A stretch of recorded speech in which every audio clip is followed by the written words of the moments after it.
மானிட இருதயங்களை அரசாள ஆவல் கொண்டு பார்லேமோனியாவில் புனித மார்கரித் மரியாளுக்கு தந்த காட்சியில் 12 வாக்குறுதிகளை அருளிய கருணாமூர்த்தியுமாய் இவ்வூர் மக்களுக்கு விசேஷ பாதுகாவலும் அடைக்கலமும் ஆதரவுமாய் திருத்தலம் நாடி வரும் திருப்பயணிகளுக்கு தஞ்சம் தருபவருமாய்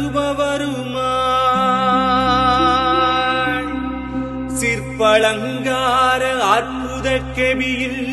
வீற்றிருக்கும் திரு இருதய ராஜாவின் பெருவிழாவிற்கு வருகின்ற